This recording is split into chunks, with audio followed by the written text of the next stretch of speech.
മൈനാഗപ്പള്ളിയിൽ car ഇടിച്ച് scooter യാത്രക്കാരി മരിച്ച സംഭവത്തിൽ വാഹനമോടിച്ച അജ്മൽ മദ്യപിച്ചിരുന്നു എന്ന് വൈദ്യപരിശോധനാ ഫലം വന്നിരിക്കുന്നു. അജ്മലിനെതിരെ ജാമ്യമില്ലാ വകുപ്പ് പ്രകാരം കേസെടുത്തു. എഫ്ഐആറിന്റെ പകർപ്പ് 24-ന് അരുൺ രാജ് കൊല്ലത്ത് നിന്നും തത്സമയം ചേരുന്നു. Arun Raj, welcome back to morning show. Arun Raj, യഥാർത്ഥത്തിൽ ഇയാൾ അത്യാവശ്യത്തിലധികം മദ്യം കഴിച്ചിരുന്നു എന്നാണോ ഇപ്പോൾ ലഭിക്കുന്ന വിവരം? കൂടുതൽ വിശദാംശങ്ങൾ എന്തൊക്കെയാണ്? തീർച്ചയായും ഇന്നലെ വാഹനമിടിച്ച സമയത്ത് മുതൽ തന്നെ അജ്മൽ മദ്യലഹരിയിലായിരുന്നു എന്ന വിവരമാണ് പോലീസ് ലഭിച്ചത്. ഇപ്പോൾ അജ്മലിന്റെ വൈദ്യപരിശോധന അടക്കം പൂർത്തിയായിട്ടുണ്ട്. അജ്മലിനെതിരെ എഫ്ഐആർ കൂടി ഇപ്പോൾ രജിസ്റ്റർ ചെയ്തിട്ടുണ്ട്. ജാമ്യമില്ലാ വകുപ്പ് പ്രകാരമാണ് കേസ് രജിസ്റ്റർ ചെയ്തത്. മനഃപൂർവ്വമായ നരഹത്യ അടക്കമുള്ള വകുപ്പുകൾ പ്രകാരമാണ് കേസ് രജിസ്റ്റർ ചെയ്തിട്ടുള്ളത്. മോട്ടോർ വെഹിക്കിൾ ആക്ട് പ്രകാരവും കേസ് രജിസ്റ്റർ ചെയ്തിട്ടുണ്ട്. അജ്മലും വാഹനത്തിനുള്ളിലുണ്ടായിരുന്ന ഡോക്ടറും ഇപ്പോഴും സ്റ്റേഷനുള്ളിൽ തന്നെയുണ്ട്. ദൃശ്യങ്ങൾ കാണുന്ന പോലെ അല്പസമയത്തിനകം തന്നെ ഈ അജ്മലിനെയും അതുപോലെ തന്നെ ഡോക്ടറിനെയും പുറത്തേക്ക് കൊണ്ടുവരും. ഇതിനുശേഷമായിരിക്കും തുടർ നടപടികൾ ഉണ്ടാവുക. ഈ സ്ഥലത്ത് തെളിവെടുപ്പടക്കം പൂർത്തിയാക്കേണ്ടതുണ്ട്. ഇന്ന് തന്നെ റിമാൻഡ് ചെയ്യാനാണ് നിലവിൽ പോലീസ് എടുത്തിരിക്കുന്ന തീരുമാനം. ഈ പ്രതികളിൽ നിന്ന് കൂടുതൽ വിവരങ്ങൾ ഇപ്പോൾ പോലീസ് തേടിക്കൊണ്ടിരിക്കുകയാണ്. കാരണം അജ്മൽ ഈ വാഹനം ഇടിച്ചതിന് ശേഷം എവിടേക്ക് പോയി, പിന്നീട് ആരൊക്കെയാണ് അജ്മലിനെ സഹായിച്ചത് എന്നീ കാര്യങ്ങളിലടക്കം വിശദമായ ഒരു പരിശോധന പോലീസിന്റെ ഭാഗത്തു നിന്നുണ്ടാവും. ഇക്കാര്യങ്ങളിൽ അന്വേഷണം പൂർത്തിയാകും എന്നുള്ളതാണ് നിലവിൽ പോലീസ് വ്യക്തമാക്കുന്നത്. നിലവിൽ ഈ ഭാരത ന്യായ സംഹിത അനുസരിച്ച് 281, 105, 125A, 125B വകുപ്പുകൾ പ്രകാരം, അതായത് 105 പ്രകാരം മനഃപൂർവ്വമായ നരഹത്യാണ്. അത് സ്വാഭാവികമായി വാഹനം ഇടിക്കുമ്പോൾ മനഃപൂർവ്വമല്ലാത്ത നരഹത്യ വകുപ്പ് പ്രകാരമാണ് കേസെടുക്കുന്നതെങ്കിൽ ഇത് വ്യത്യസ്തമാണ്. കാരണം വാഹനാപകടം ഉണ്ടായി തുടർന്ന് ഇത് ബോധപൂർവ്വം പിന്നീട് ആ സ്ത്രീയുടെ ശരീരത്തോടെ വാഹനം കയറ്റിയിറക്കുന്നതായി CCTV ദൃശ്യങ്ങൾ തന്നെ വ്യക്തമായിരുന്നു. ഇതിന്റെ അടിസ്ഥാനത്തിലാണ് മനഃപൂർവ്വമായ നരഹത്യ വകുപ്പ് ചുമത്താൻ പോലീസ് തീരുമാനമെടുത്തത്. മറ്റൊന്ന് മോട്ടോർ വെഹിക്കിൾ ആക്ടാണ്. 134A യും B യും. ഇവരോട് നാട്ടുകാരനായ ഒരാൾ ഈ വണ്ടി ഈ യുവതിയുടെ ശരീരത്തോടെ കയറ്റി ഇറക്കരുത് എന്ന് പറഞ്ഞിട്ടും കയറ്റി ഇറക്കിയെന്നാണല്ലോ പറയുന്നത്. എന്താണ് വിവരങ്ങൾ?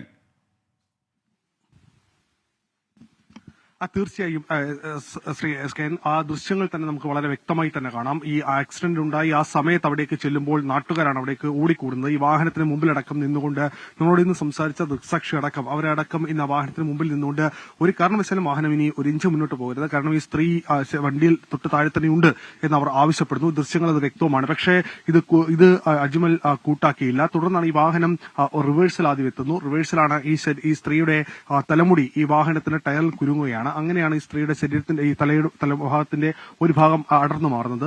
പിന്നീടാണ് ഈ റിവേഴ്സിൽ പോയ വാഹനം പിന്നീട് മുൻവീലും പിൻവീലും ഈ സ്ത്രീയുടെ ശരീരത്തോടെ കയറി ഇറങ്ങിയായിരുന്നു. അങ്ങനെയാണ് ലങ്സിലേക്ക് ഈ വാരിയലില് പൊട്ടി ഈ ലങ്സിലേക്ക് തറച്ചാണ് ഈ മരണം ഉണ്ടായിരിക്കുന്നത് എന്നുള്ളതാണ് പ്രാഥമികമായി മനസ്സിലാക്കുന്നത്. ഇപ്പോൾ മൃതദേഹം കൊല്ലം ശാസ്താംകോട്ട താലൂക്ക് ആശുപത്രിയിലാണ് സൂക്ഷിച്ചിരിക്കുന്നത്. അല്പസമയത്തിനകം തന്നെ പോസ്റ്റ്മോർട്ടം നടപടികളടക്കം നടത്തും. ഇതിനുശേഷമായിരിക്കും ബന്ധുക്കൾക്ക് ഈ ബോഡി വിട്ടു നൽകുക. എന്തായാലും ശാസ്താംകോട്ട പോലീസ് ഇക്കാര്യത്തിൽ എഫ്ഐആർ അടക്കം രജിസ്റ്റർ ചെയ്ത അന്വേഷണവുമായി ഇപ്പോൾ മുന്നോട്ട് പോവുകയാണ്. പ്രതികളെ പിടിക്കാൻ കഴിഞ്ഞു എന്നുള്ളതാണ് പോലീസിനെ സംബന്ധിച്ച് ആശ്വാസകരമായ കാര്യം. കാരണം ഈ സംഭവം നടന്ന് വലിയ രീതിയിൽ ജനം രോക്ഷാകുലരാകുന്ന സാഹചര്യം അടക്കമുണ്ടായി. എന്തായാലും ഈ പ്രതിയെ വേഗത്തിൽ പിടിക്കാൻ കഴിഞ്ഞത് അല്പം ആശ്വാസം പോലീസിന് നൽകുന്നുണ്ട്.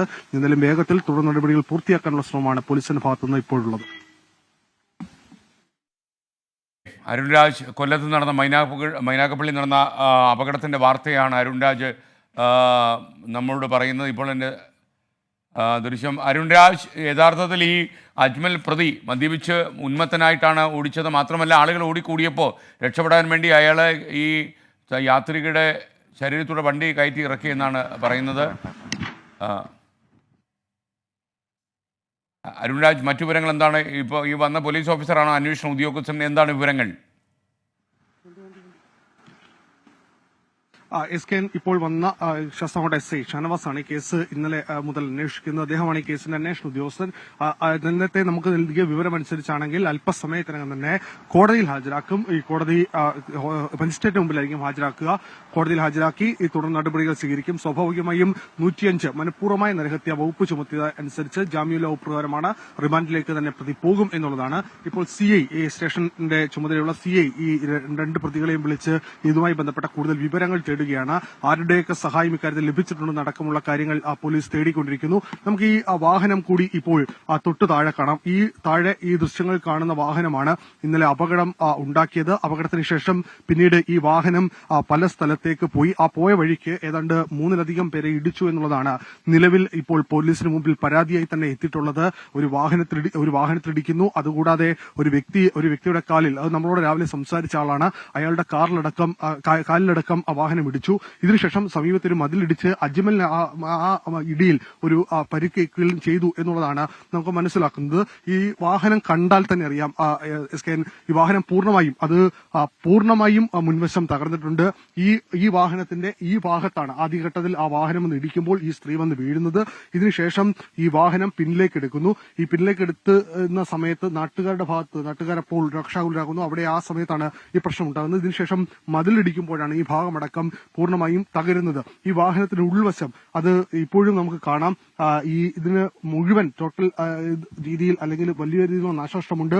ബ്ലഡ് സ്പോട്ടുകളുണ്ട്. കാരണം അജ്മൽ ഈ വാഹനത്തിൽ വെച്ച് പരിക്കേറ്റിരുന്നു. മതിലിടിച്ച സമയത്ത് പരിക്കേറ്റിരുന്നു. അങ്ങനെ അലക്ഷ്യമായി വാഹനം ഓടിച്ചിരുന്നു എന്ന് തെളിയിക്കുന്ന എല്ലാ വിവരങ്ങളും ഈ വാഹനം ഒറ്റനോട്ടത്തിൽ നിന്ന് കാണുമ്പോൾ നമുക്ക് വ്യക്തമാകുന്നു. കാരണം പോലീസും നാട്ടുകാരും പറയുന്നതിനപ്പുറം അജ്മലിന്റെ ഭാഗത്ത് നിന്ന് അജ്മൽ ഈ വാഹനം കൈകാര്യം ചെയ്തിരുന്നത് ആ വാഹനത്തിനുള്ളിൽ ഉണ്ടായിരുന്ന സമയത്ത് മദ്യപിച്ചിട്ട് കൈകാര്യം ചെയ്ത രീതി അത് അലക്ഷ്യമായിരുന്നു, അപകടകരമായ രീതിയിലായിരുന്നു. എതിരെ വരുന്ന വാഹനങ്ങൾക്കും നാട്ടുകാർക്കും അത് ജനങ്ങൾക്കും വലിയ രീതിയിൽ ജീവഹാനി ഉണ്ടാക്കുന്ന തരത്തിലുള്ള രീതിയിലായിരുന്നു ആ വാഹനത്തിന്റെ യാത്ര എന്നുള്ളതാണ് ഇതിൽ നിന്ന് വ്യക്തമാക്കുന്നത്. എന്തായാലും പോലീസ് ഇക്കാര്യത്തിൽ ഒരു സമഗ്രമായ അന്വേഷണം പൂർത്തിയാക്കിയിട്ടുണ്ട്. അതുകൊണ്ടാണ് മനഃപൂർവ്വമായ നരഹത്യ വകുപ്പ് പ്രകാരം ഇപ്പോൾ കേസ് രജിസ്റ്റർ ചെയ്തിട്ടുള്ളത്. SK അരുൺ രാജ്, ഈ അജ്മലിനെ കുറിച്ച് കൂടുതൽ വിവരങ്ങൾ എന്തെങ്കിലും ലഭിച്ചിട്ടുണ്ടോ? അതുപോലെ യുവ ഡോക്ടർ അവർ യാത്രക്കാരിയായി വണ്ടിയിൽ ഉണ്ടായിരുന്നു എന്നുള്ള അപരാധമല്ലാതെ മറ്റൊന്നും അവർ ചെയ്തിട്ടില്ലല്ലോ. അപ്പോൾ അവർ ഈ കേസിൽ പ്രതിയാകേണ്ട സാഹചര്യമുണ്ടോ?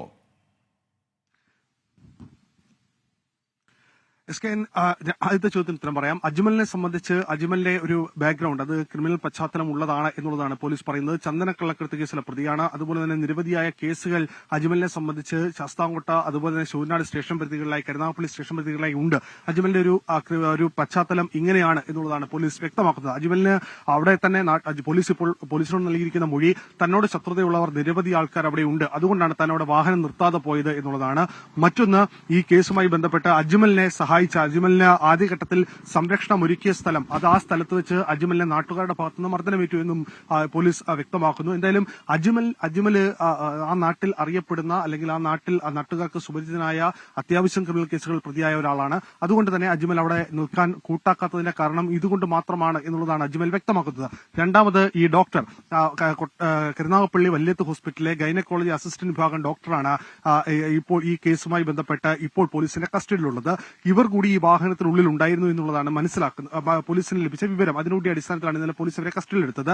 പോലീസിന് ലഭിച്ച മറ്റൊരു മൊഴി, ഇവർ 3 പേരും വേറൊരാൾ കൂടിയുണ്ട്, ഇവർ 3 പേരും ഒരുമിച്ചിരുന്ന് മദ്യപിക്കുന്ന ഒരു വിവരം ഒരു നാട്ടുകാരൻ ഇപ്പോൾ പോലീസിന് കൈമാറിയിട്ടുണ്ട്. അങ്ങനെയാണെങ്കിൽ അത് കേസിന്റെ പരിധിയിലേക്ക് എത്തും. സ്വാഭാവികമായും വാഹനത്തിനുള്ളിൽ നിന്ന് മദ്യപിക്കുക എന്നുള്ളതാണ്. അത് പൊതുനിരത്തിൽ വെച്ച് മദ്യപിച്ചു എന്നുള്ള കേസ്, അതുപോലെ തന്നെ അപകടം ഉണ്ടായി എന്നറിഞ്ഞിട്ടും അവിടെ നിന്ന് രക്ഷപ്പെടാനുള്ള ഒരു തിടുക്കം അവർ കാട്ടി എന്നുള്ളതാണ്. അത് രണ്ടും സ്വാഭാവികമായും ഈ കേസിൽ ഡോക്ടറെ കൂടി പ്രതിസ്ഥാനത്തേക്ക് നിർത്തുന്ന കാര്യങ്ങളാണ്. എന്തായാലും അത് പോലീസ് ആയിരിക്കും ഇക്കാര്യത്തിൽ ഇനി ഏതൊക്കെ വകുപ്പുകളാണ് ഡോക്ടർക്കെതിരെ കൂടി ചുമത്താൻ പോകുന്നത് എന്ന കാര്യത്തിൽ വ്യക്തത വരുത്തുക. എന്തായാലും ഡോക്ടർ ഇക്കാര്യത്തിൽ പറയുന്ന നിലപാട് അജ്മൽ വാഹനം എടുത്തുകൊണ്ട് പോയി എന്നുള്ളതാണ്. തനിക്ക് അതിന് ഉത്തരവാദിത്തമില്ല എന്നുള്ളതാണ്. പക്ഷേ അത് അവിടെ കൊണ്ട് തീരില്ല. കാരണം അതിനു മുമ്പ് ഇവർ ഒരുമിച്ചിരുന്ന് മദ്യപിച്ചു, ഇവർ ദീർഘകാലത്തെ സൗഹൃദമുണ്ട്, ഇവർ മദ്യപിച്ചിട്ടാണ് ഈ വാഹനം ഉപയോഗിച്ചത് എന്നുള്ളതെങ്കിൽ സ്വാഭാവികമായും ഈ കേസിൽ അവർ കൂടി പ്രതി പട്ടികയിലേക്ക് എത്തും. ഓക്കെ, അരുൺ രാജാണ് വിവരങ്ങൾ നൽകിയത്. പ്രിയപ്പെട്ട പ്രേക്ഷകർ അറിയുന്നില്ല, മൈനാഗപ്പള്ളിയിൽ നടന്ന ഒരു വണ്ടി അപകടത്തെക്കുറിച്ചാണ് പറഞ്ഞത്.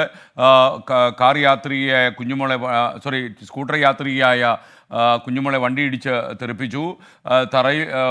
കാറിനടിയിൽ കുരുങ്ങിപ്പോയ യാത്രികയെ രക്ഷിക്കുന്നതിന് പകരം അവരുടെ മുകളിലൂടെ കാറ് കയറ്റിക്കൊണ്ട് വണ്ടി ഓടിച്ചു പോവുകയായിരുന്നു അജ്മൽ ചെയ്ത്. അജ്മൽ മദ്യപിച്ചിരുന്നു എന്നാണ് ഇപ്പോൾ അന്വേഷണത്തിൽ മനസ്സിലാകുന്നത്.